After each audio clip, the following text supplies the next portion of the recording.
Welcome to another edition of SkillsUSA News. I'm Mackenzie Hicks. And I'm Michael Wool. Atlanta rent drops for the fifth straight month.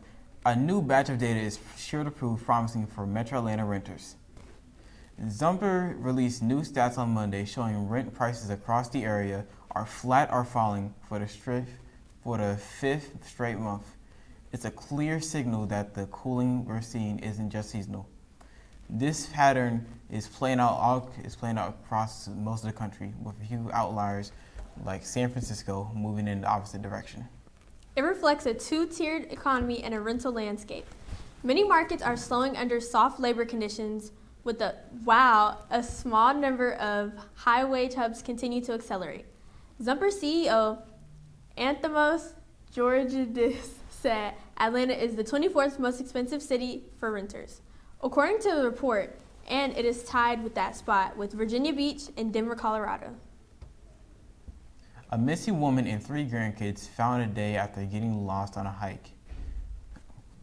A woman and her 3 grandchildren who are missing nearly 24 hours after departing for a hike in South Carolina have been found safe, authorities said. Tonda Michelin, 53, and her grandchildren Melody Bangs, 14, Michael Lawden, 11, and Dale Moser, 9, got lost at Caesars Head State Park, part of the Blue Ridge Mountain Range.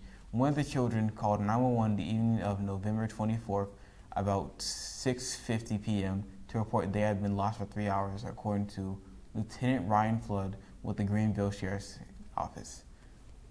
A multi-agency search for the 4 near a pretty treacherous ravine on the Bill Crimbell Trail, about 2 miles into the woods from Raven Falls Trailhead, where they begin their hike, Greenville County Sheriff Hobart Lewis said. Flood said after reporting to the 911 call, officials found a white Nissan at the Ravine Falls Trailhead, matching the description of their car. The search party found them at about 2:12 on November 25th. Lewis said the place where the family was discovered still has a lot of damage from the tropical storm Helene in 2024 and had been closed. Lewis said Michelin was slightly dehydrated when found. With Thanksgiving a couple days away, I'm sure there will be a lot of conversation and a lot of things to thank the Lord for, Lewis said. During the call, Flood said Lawton, who made the call, told dispatchers that he only had 4% battery life remaining. Lewis said the boy was wise enough to call 911 instead of waiting until his phone died. I'm pretty sure they were using their phones to try and find their way out, but you just don't have a lot of signal here. But certainly be prepared. Know what you're getting into, Lewis said. More than 50 people from 6 agencies were on the trail searching for the family, using helicopters, drones, utility terrain vehicles, and other search tools. Nearly 8 months ago, Stephanie Womack went missing at Table Rock State Park while camping. Search crews did not locate the Womacks. Table Rock and Caesars Head, 2 of the mountainous areas in the northern Pickens and Greenville County, are 13 miles apart. Both are part of the Blue Ridge Mountain Range and are remote. Lewis said anyone looking to hike in some of the remote parts of the county should take extra safety precautions. Let someone know where you're going and how long you plan to be gone.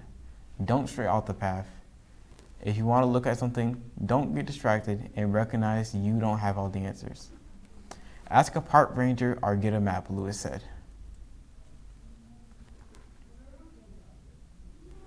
Under a cloud, the Olympic flame began its journey to Milan-Cortina Winter Olympics.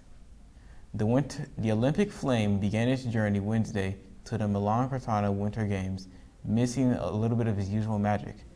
Bad weather lashing western Greece forced organizers to move the torch lighting ceremony indoors from Olympia's ancient stadium to stadium and temples to a nearby museum. The flame is lit by focusing the sun's rays with a concave mirror. With the skies overcast, officials use a backup flame kindled during a brief spell of sunshine at Monday's rehearsal. Greek rower Petros Guide Dogs launched the torch relay, which after reaching Italy will be carried across the host country by about 10,000 runners before the February 6th to 22nd competition.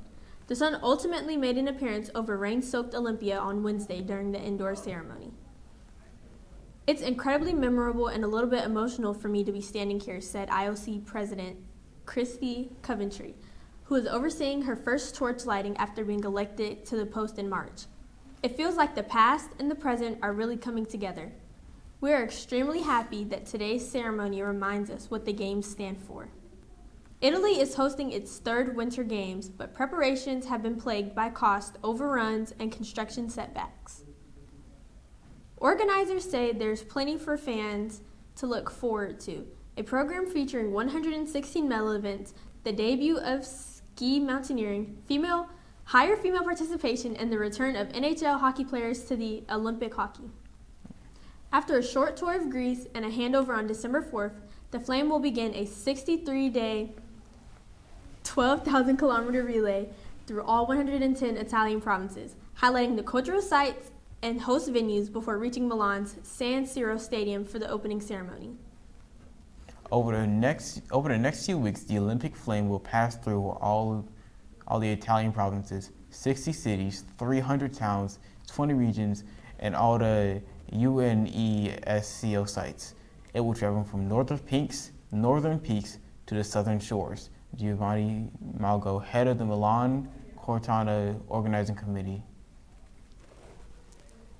Speakers at Wednesday's ceremony urged world leaders to recognize the spirit of the Olympic truce, an ancient Greek tradition, pausing conflicts during the Games to allow safe participation.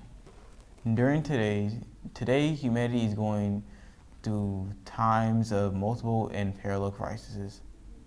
Wars proliferate from Europe to the Middle East and from Asia to Africa. So we should honestly admit society is at war. A society at war is a failed society. The mayor of ancient Olympia, Ardias Panolis, said, "The flame allows us to recall values that guide humanity, values that were born and forged here." Despite moving indoors, Wednesday's ceremony retained its traditional elements. Sculptural dance gestures performed by priestesses in male cookery and invocations in Greek to the ancient gods. Artemis Ignatou, the ceremony's artistic director, said the team had prepared for the possibility of bad weather and that despite the setback, we gained something special, the energy of the museum and the archaeological space itself. Speaking to the Associated Press, Ignatou said dancing among the statues gave the ceremony a timeless feeling. A separate flame for the March 6th to 15th Winter Paralympics will be lit February 24th at Stoke Mandeville Hospital in England, the birthplace of the Paralympic movement. That is all for today's episode of SkillsUSA News. Have a great rest of your day.